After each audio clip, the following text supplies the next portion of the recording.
How's it? One of my team members just came in and said, have you let people in to the 12 o'clock yet? And so I apologize if I made you wait too long, especially Giassi, who's smart. He probably, is multitasking, right, Giassi? And you signed in early to get it. So anyway, what a pleasure to see all of you. And this is going to be one of those sessions that's going to be up there for a long time. It's the second webinar history session we have, and I'm really excited about it.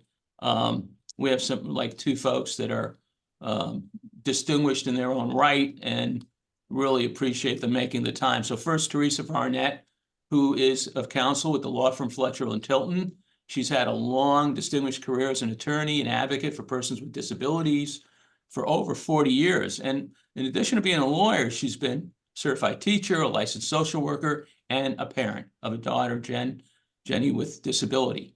She served on the board of the ARC of Massachusetts for several years and was board president from 2000 to 2003. She's had leadership roles nationally in Illinois. She co-chaired the Special Needs Law Committee of the National Academy of Elder Law Attorneys, NALA. And in addition to being a respected national presenter, and I remember her traveling all the time on future and legal planning, Terry was interviewed on NPR's All Things Considered, and she assisted the Ministry of Social Affairs in Oman to develop the first preschool program for children with disabilities. So quite a distinguished career. And Joanne Simons, talking about traveling and presenting also for years, decades, has presented across the country and elsewhere. And she's the president and CEO of Northeast ARC, one of the largest chapters in the country of the ARC of the U.S. And she assumed that position in January 2016. Her long respected career began decades ago overseeing family and community services. And she eventually became CEO in several agencies in our field, beginning in 1993 to today. And she's a director of a bank and has been a board member of Special Olympics, National Down Syndrome Society. She served as chair there and other organizations. She's also, in addition to her national presentations, she's been an advisor to the Ruderman Foundation in the past on disability issues and played a leadership role in advancing policy, including family support services. So really pumped up about having both of you. Welcome. Thank you. And what I think we'd like to do is spend a few minutes for Terry and then Joanne to talk about some lived experience. What is it? I mean, the ARC was a family movement, right, that began, and it's morphed into family and individuals with disabilities and staff and people committed as staff people that may not have the same lived experience. But Terry, do you want to share a little bit? And then Joanne, and then we'll get into some of the history stuff we want to get into in addition, because your history coincides, right, with the global history. Yeah. I joined the ARC when Jennifer was only a little less than 7 months old, and she's about to turn 57. So I've been a member of the ARC for a long time. And in those days, it was literally meeting around a kitchen table to plan meetings and plan strategies and try to advocate for our kids. So it's been a long and wonderful experience. And in fact, I owe my whole career to the ARC. I don't think I would have been challenged to go to law school but for the ARC and people like Mary Lou Maloney, who really mentored a lot of early on young professionals. At that point, I'd call myself a young professional. I was in my 20s.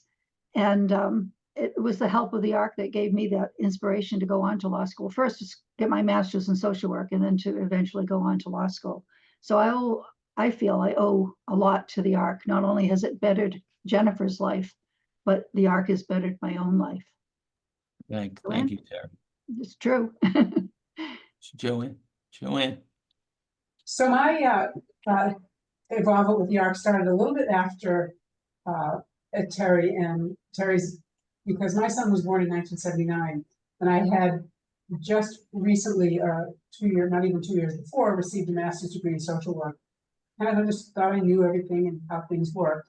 So one of the first things I did was I called the ARC of Massachusetts, and they said, we don't do anything for children. We don't do anything for families. We're involved in these 5 consent decrees.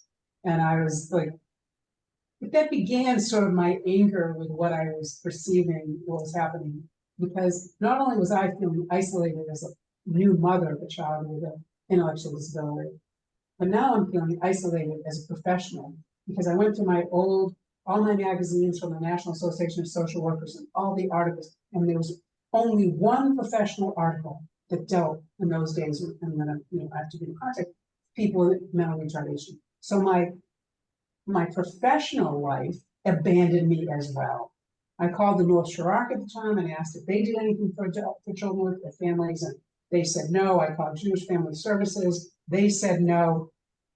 It was quite remarkable how little was being done to look at the impact on families. So feeling isolated and alone, not only is everybody around me having healthy, typical children, and I'm spending my life at that point, because Jonathan not only had Down syndrome but 4 heart defects, figuring that all my car knew to do was to go to early intervention and go to 300 Longwood Avenue, which every parent on this call knows as the location of Children's Hospital. Children's Hospital.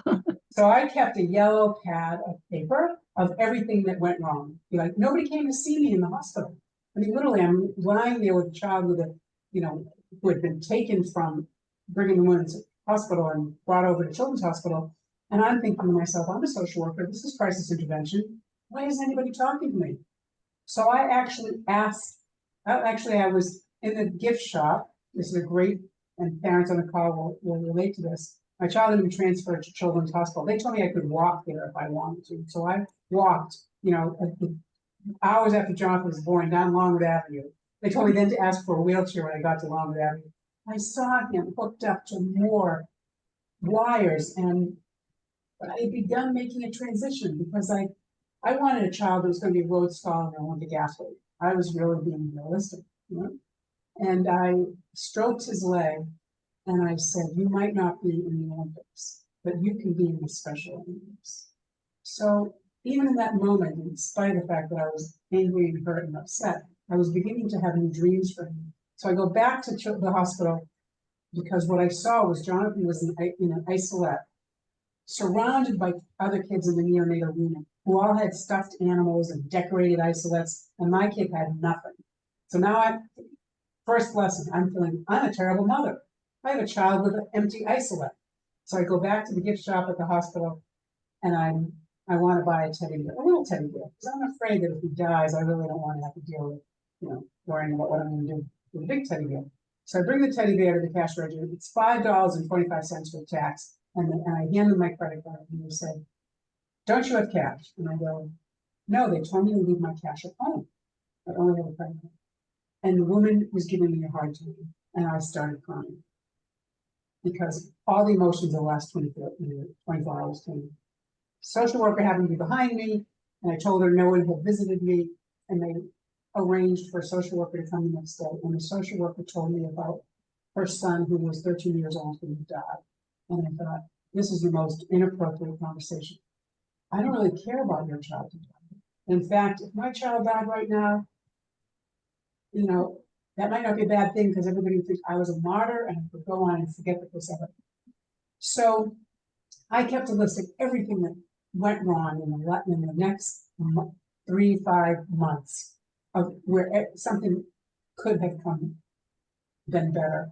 And I know we'll get to it, Leo, because I don't want to monopolize the conversation, but that led me to realize that we needed to develop a family support system. And that led me to my first passion, which is family services. All right. Wow. A powerful story. Not unusual, probably, what parents experience. Some parents, I'm sure a minority of parents don't have as rough a time, but many parents talk about the shock initially of having a child, right, with a disability and without anybody supporting them. And I love it when I hear the good stories, sort of like the husband coming in and saying, oh, we'll get through it somehow. But 9 times out of 10, there's stories maybe not as intense as yours, getting that many no's, right? That many not having a visitor, right, from the social work department, whatever. But clearly people end up hearing it as a negative, right? Alan Crocker used to say, how many people said, hey, congratulations, wonderful, your child's born, right? It's something he had. I will tell you a great story, because my husband, who was trying to keep up with my emotions at the time, like, do we keep him? Do we give him up? And he kept trying to be wherever I was that particular hour. And finally, he said to me, I know we can be the best parents that Jonathan can have. We have to decide to be his parents. That's pretty, And I barely can get the then- words out reacting to and that. then It's, a next that's door very neighbor, emotional. Yeah. next door neighbor came up to him and said, I'm really sorry what happened. I don't know what to say. And Chet said, say congratulations, I just had a son. Excellent. But so he had a son, and I had a son with Down syndrome. Right, right. And so that But kind isn't of, that great? Isn't that he was able to switch gears? Yeah. He modulated with you because he could see what you were going through. That was his first responsibility. And then he realized he also had a responsibility to Jonathan and how to merge the two. And that's lovely right there. That'd be a nice little article in one of the journals, not journal, you know what I mean, popular magazine. So Mhm. Terry, we're gonna, take the lived experience, which you guys have had quite a few years of. Mhm. And we're going to go into talk a little bit about special education. We're going to go to the 70. We didn't talk about that much in our previous history session. And I think you're going to intertwine it with some other stuff that was going on right during the time. So Right. let me give you Right. back the. Well, I always think of the passage of 766 as current information because we lived it, we were there. And a lot of people get frustrated when you bring up a bill or a piece of legislation and it doesn't pass and they give up.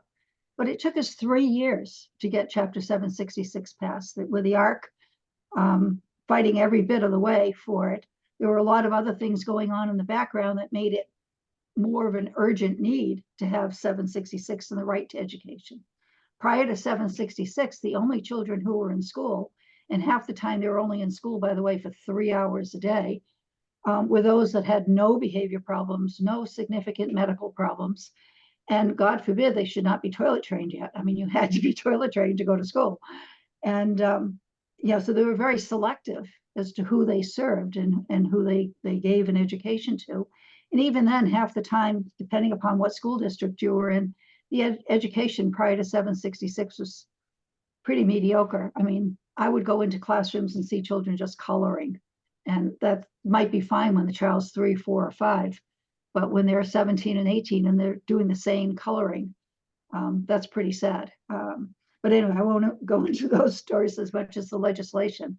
Hill and Barlow were our 2 sponsors on 766, and like I say, it failed the first 2 years. And the 3rd year, I think it partly passed because we are already at that point closing our state institutions, which Mary Lou and Phil Campbell talked about in your last session. But we also had a situation where there were no other options and children were staying at home. And part of 766 was to get children out, get them more skills so they could be more independent, make it easier for families to take care of them. And then we had a lawsuit settlement in Pennsylvania on the state education issues, and they won. So basically we threatened, certainly implied that we would be following with a lawsuit on education.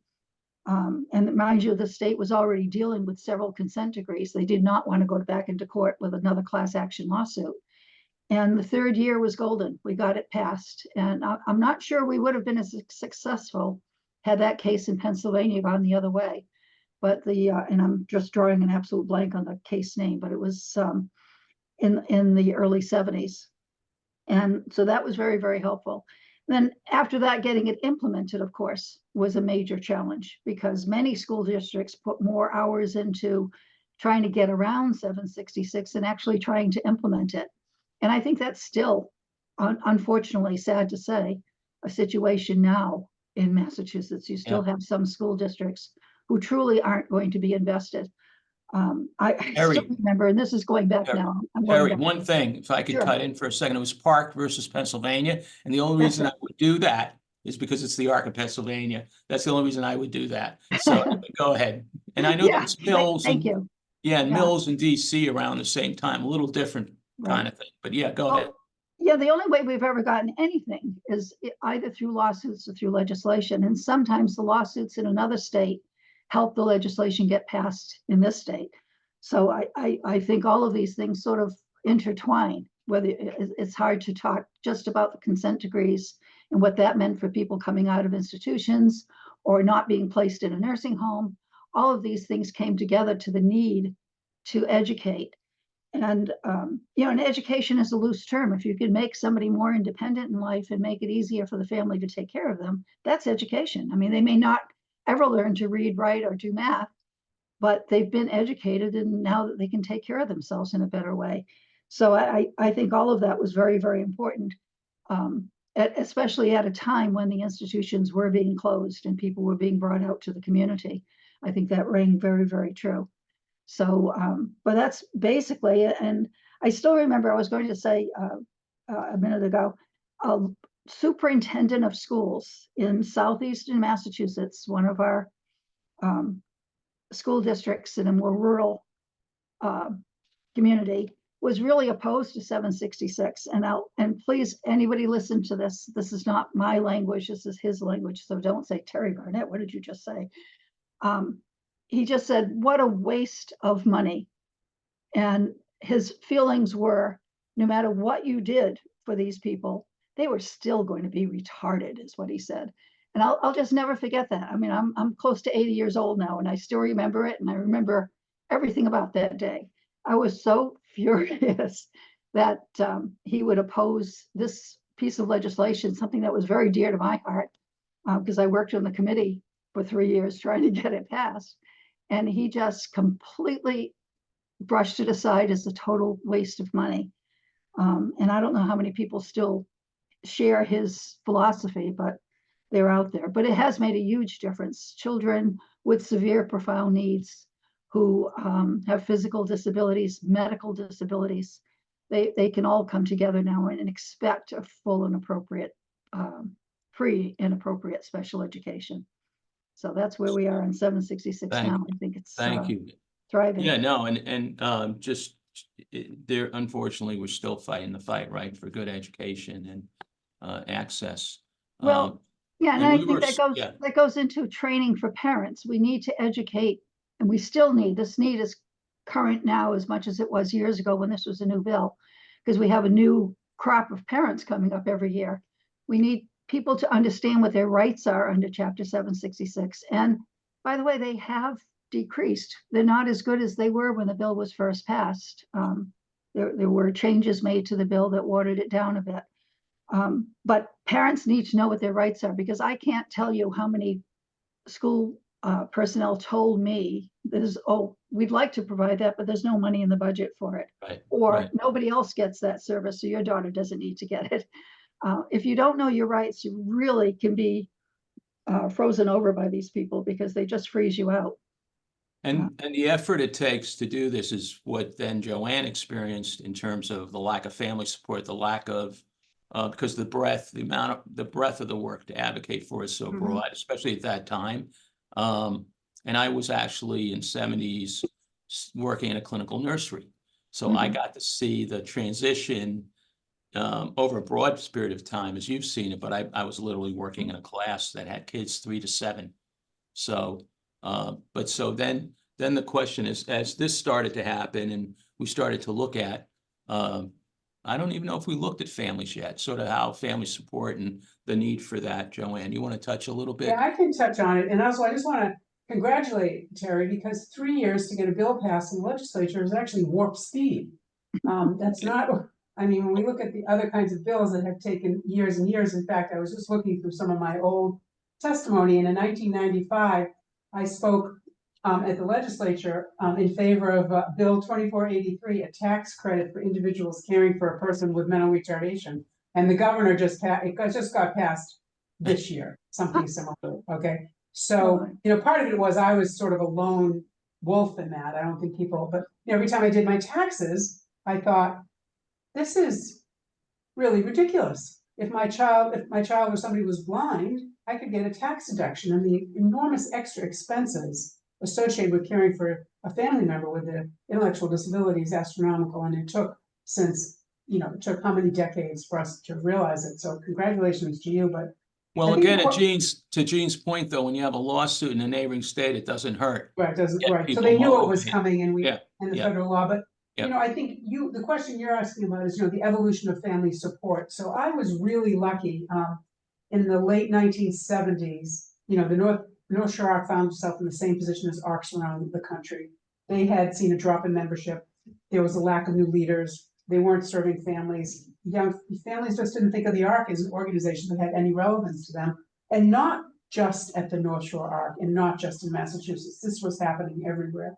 But the North Shore Arc at the time, had hired a young new executive director, Jerry McCarthy, and he did a needs assessment, and he found out that families wanted three things. They wanted recreation, family support, and advocacy. Now, that doesn't say that the ARC wasn't doing good things, because the ARC did during that period of time when they abandoned family support in young families. They proved successfully that people with intellectual disabilities could live in the community. Their focus was on getting folks up and showing the benefits of community living. But it came at the cost of neglecting the traditional ARC services. So Jerry hires me, and after the first thing they did was they hired a recreation director. And that immediately got young families interested in the ARC. And I remember at the time, people debating of whether or not we should charge for swimming lessons or not. And Marilyn Siegel at the time, who was heading up the department and was an early mentor of mine, said, you have to charge because they're valuable. And if you don't charge, people don't think they're valuable, and they'll think they don't have to show up.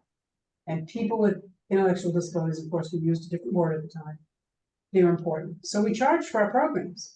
And I still think it's important to this day that we continue to do that, and we charge for our programs, same as other community programs that we're providing. And like community programs, provide for needs when families can't afford them. So the recreation program was a phenomenal success, and now you have access to all these young families. And I came on board, and we started, and of course, this is like the perfect job. I got my yellow pad of paper, yellow line pad of paper with everything that went wrong. And basically, Jerry said, you can do whatever you want. He was worried about running the business of day services and residential services and growing those. You can do what you want. So we started a parent-to-parent program, which was, a long neglected, former ARC parents, where a parent could, call up and say, I just had a child. We reached out to hospitals and maternity wards. So we're here. We're going to go visit. I can't tell you how many newborns I visited, in the hospital.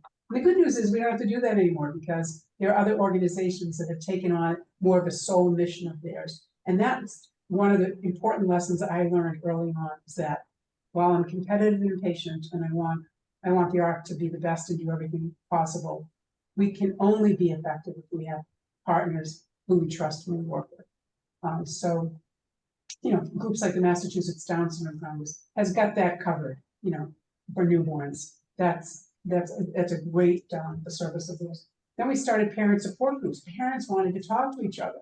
They wanted to talk whether or not their kids had autism or Down syndrome. We brought in an expert in Fragile X. Nobody had ever heard of Fragile X at the time. So we had the largest numbers of people diagnosed with Fragile X. Why? Because we had a doctor talking about what the characteristics of Fragile X. And of course, now that's pretty much a routine, diagnosis that people can make. But one particular parent group, I remember the power of parents. One mother talked about the fact that her child with Down syndrome, who was 13, was reading, and another parent who had a child that was 13 who had been told her child couldn't read. I could see the light bulb go off in her head. She said, screw this, went out and hired a tutor, and 2 months later reported to the group that her son could read. But if it hadn't been for that group, she would have been, that individual never would have read, because no professional was encouraging people that learning never stops. Because Terry and I grew up at the time where, you need to teach everything, your kid everything in the first few years of life, because learning ends. Was that the stupidest and most, it was a big fat lie. Yeah. And we had really impressive people that were saying that. The other thing we did is a parent called up and said, I have a bunch of adaptive equipment my child has outgrown in the basement. I go, okay, we'll put it in our basement. We'll start an adaptive equipment exchange center. And that grew well until now we have state, quasi-state agency, and we have UCP. Other groups are doing that are better suited for that. But it began with an ARC. And to address the advocacy, we had the Federation for Children with Special Needs, which has trained hundreds of advocates. we at the North Shore Arc were training family members to be special education advocates and accompanying families into their ISP meetings, helping families. And you probably continue, I mean, I would think you sort of still do that through the Family Yeah, Support yes. Network. And we did an important thing, you know, we established at the time, it's not so necessary now, a separate phone line so that parents would hear parent to parent, and they didn't hear North Shore Association for Retired Citizens. Because for me, getting accustomed to saying that word was very difficult. So we, you know, initially though, we did our parent groups generally, and we shifted reluctantly to diagnosis because that's what families wanted. And families, until their child really are entering sort of the employment or school issue, they see their child as a child with a diagnosis. And so my only concern about us, you know, having this big emphasis on autism is that the issue around employment and housing and food insecurity and friendship and advocacy crosses disability, and the implementation for success is the same. So I think we just need to be careful that we continue to provide people with the diagnosis-specific information they need, which is very important around autism and Down syndrome and cerebral palsy and all that area, at the same time bringing them along, understanding that advocating for the entire group of folks that we care about is going to have a bigger impact. Yeah, you know, you just open, let me let Terry jump in on that identification of diagnosis, because I would even argue by the time the child's 10, people can start being educated to be broader thinking, because they've gotten that intense education on the diagnosis. They know where to go for more education, right? That's developmentally related. But Terry, I mean, to Joanne's great point about that in the early years, of course it is. Yeah. Well, it's true. You want to learn as much as you can. Part of it is hoping for a cure. Part of it's hoping for some medicine or treatment or therapy that will come along and help your child. But I think all of us as parents who become advocates are ready for things at different times in their life. I mean, when I think of what Jennifer's life is like now at 57 years old, or soon to be 57, I never, ever in my wildest dreams, when she was 5, 6, and 7, would have envisioned such a whole life that she has. I mean, she lives independently thanks to the class action suit that ARC Mass filed, the Belay case. Jenny was a Belay client and got funds for living independently in the community after being on the waiting list for over 13 years, by the way. And her life is so full. And Joanne, when you talk about, it's true, they always said, you know, if they don't learn by now, they're going to level out and that's it. They're never going to learn another thing. I mean, Jennifer has blossomed since living independently from us. And her needs now are very different. But I'm still, as a near 80-year-old parent of a 57-year-old child, looking at diagnoses and what gains have been made in the field. Jennifer has something called tuberous sclerosis.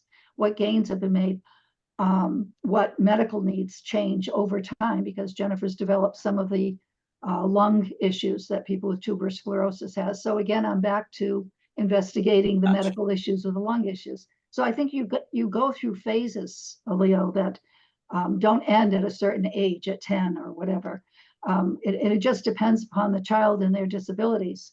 But you're constantly wanting to learn as much as you can about the disorder that they have or the medical diagnosis that they have and what can be done to improve your child's life. But then other issues come along. And like I say, I never, ever would have anticipated that Jennifer's life would be as full. We've been blessed with the same caregiver for almost 19 years now.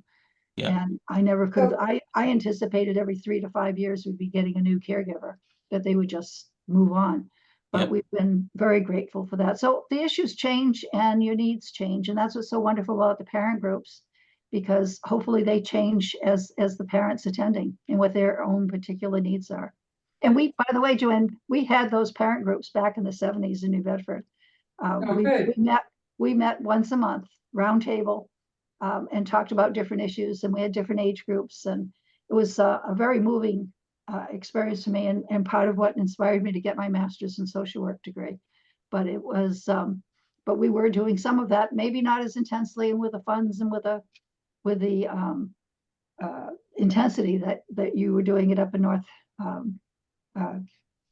the Northern Shores. Yeah, North no, there Shore. were parent groups happening because Yeah. that's what led to the clinical nursery schools, and you can go back in history. Well, And clinical nursery schools started in the 60s. I mean, they've been going around since the 60s. Jenny attended those at birth. She went from a birth to 3 at clinical nursery school in Shrewsbury. But I'm just saying that these programs have been around, but I think the intensity towards family training and family supports, even under Dukakis, we were getting respite care in the 70s. I got respite care in the 70s. Yeah, you and know it what, was wonderful. The respite was care going was to a wonderful way to help families. And then eventually they allowed you to start paying families to do respite care, which always made sense to me. I'd rather leave Jennifer with my mother or sister than with a total stranger. So we've grown along the years, and I think the programs have grown along with us. I wanted to just mention that in the chat, someone talked about substantially separate classrooms. And in spite of the fact that I had great success in inclusion and mainstreaming for Jonathan, it wasn't without battles and it wasn't without some failures. But what saddens me mostly is when now, not mostly because there are a lot of things that sadden me, but when a parent calls me up and says that their child with Down syndrome at 5 years old, the school district is wanting to put them in a substantially separate classroom and not try kindergarten first. But I have great hopes for these new families because you know what? They have grown up advocating, just generally speaking. I think part of it, we can give credit to the women's movement as well, that we have a generation of parents who are now actively engaged, dads as well as moms, and people who are really willing to not give a shit, actually. They don't actually have sometimes the same kind of patience that we have. So while there obviously needs to be continual education around 766, I'm really impressed with the number of families who call me and say, hey, how do I deal with this? Because I go, well, they got to fail at inclusion first before you look at something else. Right. But before I wanted to talk about just how far we've come. But I see that Lucy Chansky is here, and I can't not acknowledge that the broad shoulders that she had, that we stand upon, and everything that she has done. And I don't think she really cared too much about what people thought. She just was going to get what her son and others needed. And so, Lucy, hats off to you, and thank you. And talking about the lowest functioning individuals, I emphasize all the time that we need not to just talk about those superstars that are among us, because someone learning to be toilet trained is as important as somebody else having a job. And that we need to celebrate everybody for who they are. And I hope that we have been more honest around that. And I have struggled with that. I know when I wrote my book on transition, it was really important to me to include stories of people who had very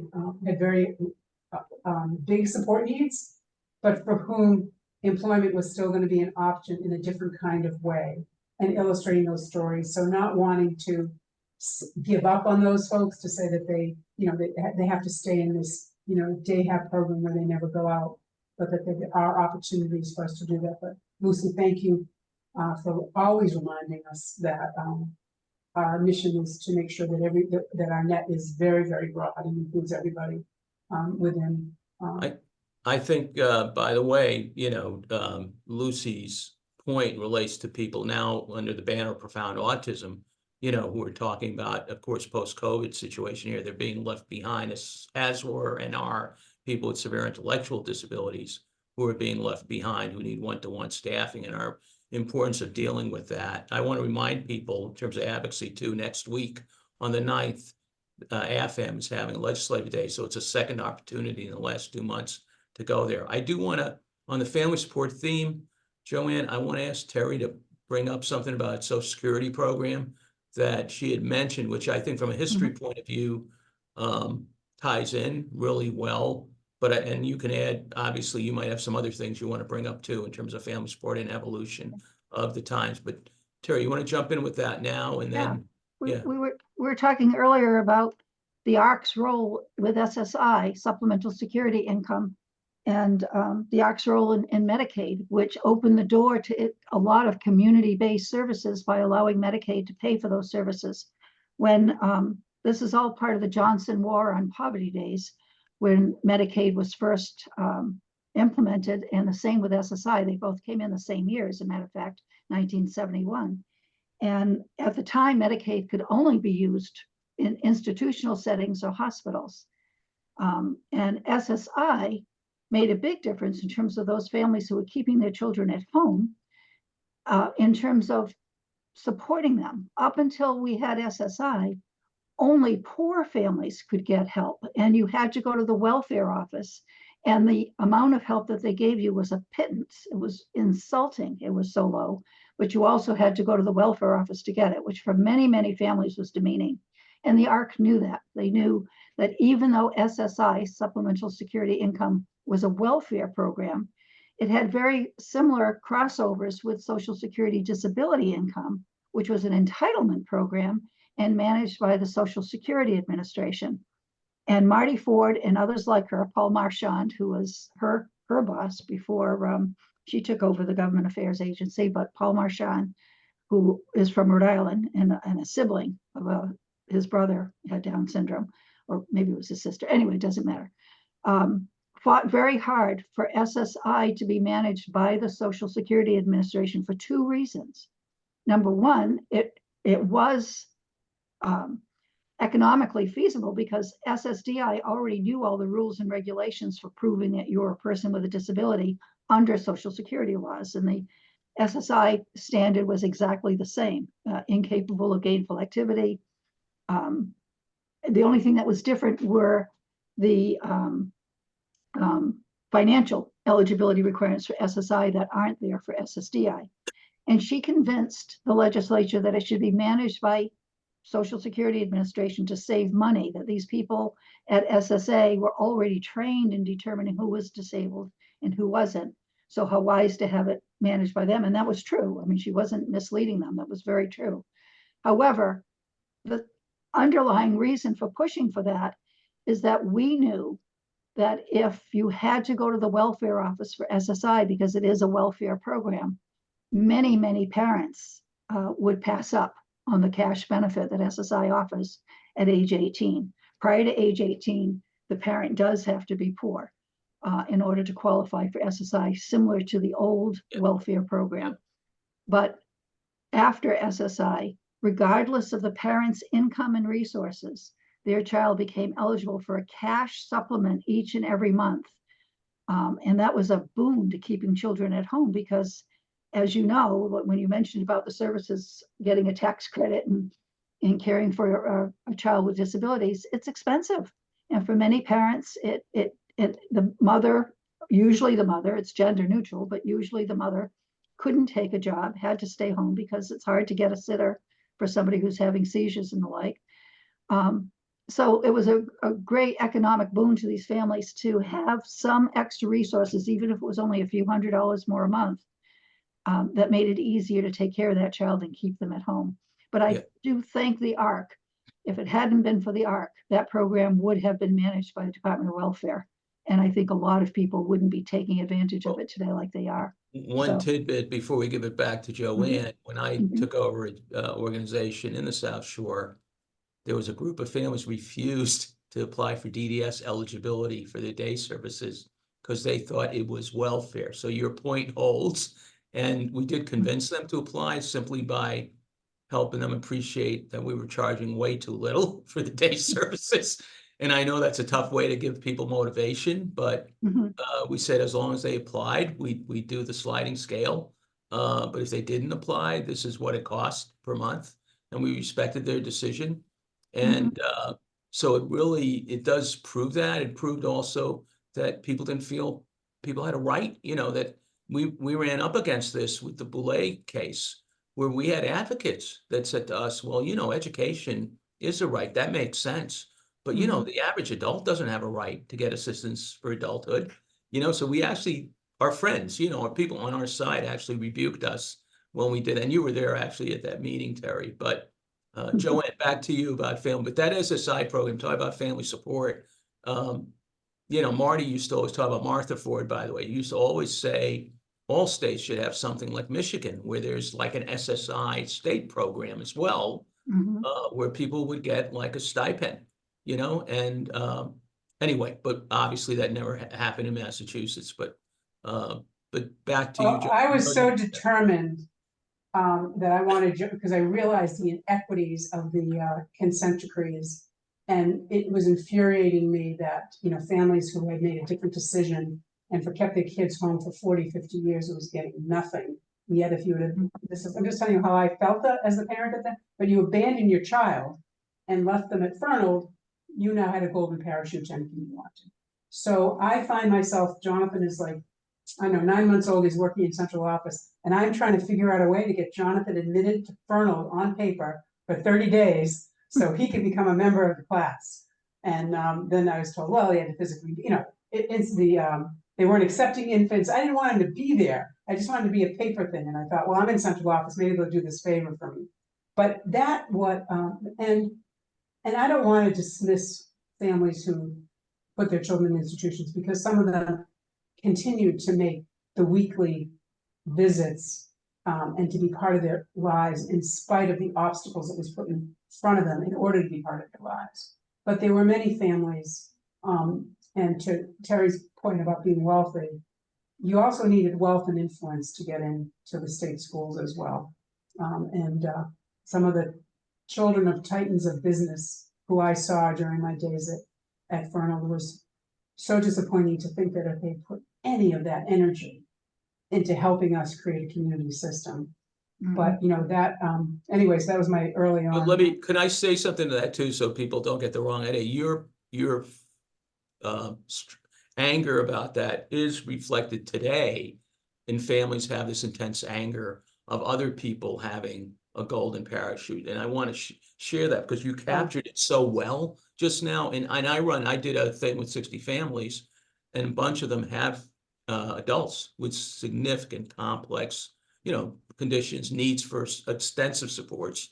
And even the ones who have people in a group home call them being secluded. It's so, you know, because they feel others are getting the opportunity. So I think that's a normal human reaction, which you shared with us. And I think people have it today, and we have to know that. I also want people to know that the ARC successfully negotiated for at least a few beds. In those days, folks, it was an 8 people group home. The ARC got it first to 2 people from the community, and then negotiated it to almost 50-50. I think maybe 60-40. I don't know how you do 60-40 with 8 people, but somehow that was the deal that was cut at the end. I just want to share that because that's how, not because we were rebuking the people, though I'm sure there was that tension, don't get me wrong. And then when we went to close the state institutions, people on the other side of it were angry at us. And so there was a tension that we tried to compromise, we tried to cut a deal, you know, what can we do, you know? And it was just not happening. But I wanted to amplify your point, Joanne, and also to sort of show that despite whatever frustrations any of us might have as individuals, there was always the attempt as, you know, people in our professional roles to try to work it through. Could I also add? Oh, I'm sorry. I was going to say, but when I look back and at 40, Jonathan's almost 45, sometimes I even can't believe the progress that we've made compared to other social movements in terms of other human rights, progress in other human rights. The fact that this, and I apologize in advance to Lucy for this, but it's something that I just really need to say, is that this March and April, around the country, hundreds of students with intellectual disabilities are opening envelopes and finding out that they were accepted to the college of their choice. And I wanted that for Jonathan so badly, and I tried so hard to push those doors open. And so while I'm celebrating them, there's a twinge of jealousy that, you know, that I feel that wasn't able to do it in time. But we have made progress where, you know, people with intellectual disabilities are just part of the fabric of our lives. And there isn't one of us who on a daily basis doesn't see somebody, unless you only have your groceries delivered. But if you go into Starbucks, or if you're going into a supermarket, you're going anywhere, you're seeing somebody with an intellectual disabilities, and even if you're not, there may be a back office function that they're doing. Right. I just toured somebody from England this morning who's way advanced on us with independent living, but so far behind in employment. You know, that employment is not seen as the same goal that we have. And so I look back and think, you know, it's pretty amazing that we all got to see the changes that we got to see in our lifetime and didn't have to wait for it to happen in another lifetime. Right. And you know what, knowing Jonathan, I know he's had a good life, so, but I get your point. But Terry, you want to add? I want to open up for Q&A, but let me give Terry a chance to add. Yeah, I just wanted to add to the state schools, when they came out, yes, they had rights that our kids who were at home with us didn't have. But without the state schools closing, we wouldn't have had the growth in the community that our children now take advantage of. Because even though we only had 2 beds out of an 8-bed facility, as those individuals from the schools died off, because they were older than our children, that made room for other children living in the community to have access to a group home or have access to some of the better community programs that foundation, right? It was the foundation. Yes, they were the foundation. System. And I think in terms of parents who put their child away, I think of them as being desperate and not having any other choice. Well, and medical people telling them to, by the way. Oh, I was told with Jennifer that I was being selfish by keeping her. I was told that her life would be so much more enriched, if you can imagine, placing her at Paul Dever. And I was denying her that. I was made to feel very, very guilty. But I also had been told that Jennifer wouldn't live a full lifetime. Right. And I thought, by golly, if she's going to die young, I'm going to enjoy every minute with her that I can, and she's going to enjoy every minute of a family that she can. But I'm just saying that when we look at, I think, Joanne, you came up with this, it's shoulders that we stand on. I look back to Charlotte Elijah, who probably should be mentioned when you talk about the history of the ARC, and Joe Bonomo and Florence Finkel, and how they fought for services back in the 60s, late 50s, 60s, and early 70s. Sure. And we're now we have profited from that. And when I say profit, I don't mean in a money way, but our children have had access to services because of those programs and because of them. And we just can't forget that they didn't put their child away. They just had no choice. And, you know, I'm going to add Lucy to that list only because for decades, I know we already credited her through Joanne, but for decades she was on the board, and she was also chair of our GA committee. And she also pushed the board. I'll never forget that day when I think you were still there. I was, yeah, of course you were there. Years. Yeah, you were there because you were with me the day we got lambasted at that meeting. But you were either president or vice president or past president. But Lucy, the board meeting goes, if we're going to do Roland, that was the nursing home lawsuit. Correct. You better vote tonight on doing Boulay and the waiting list suit too.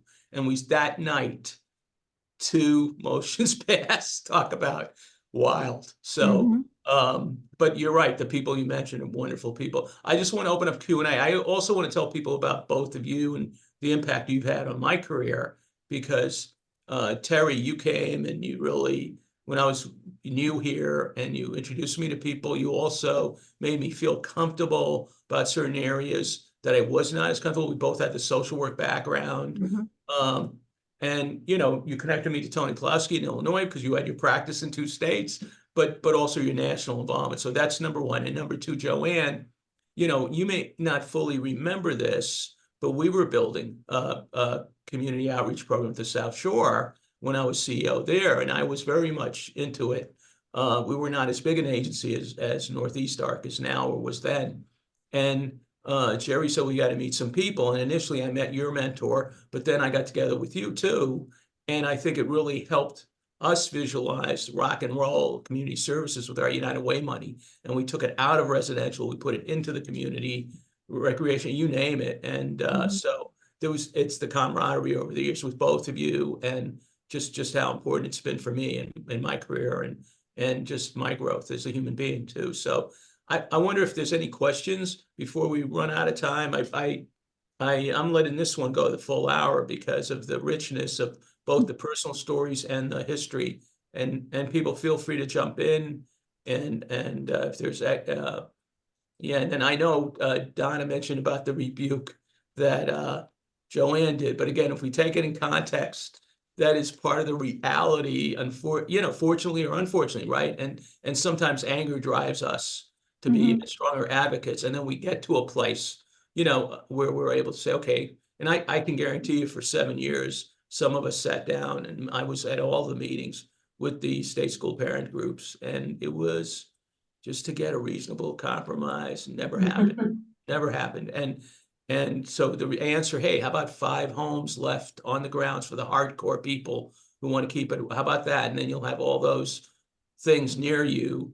And then let's move on. And the counteroffer would be, no, we want to keep what we have, and we want a high tower respite facility at Fernald. So that would be, that's like, anyone who has negotiated knows it's probably not the way to get to a happy ending.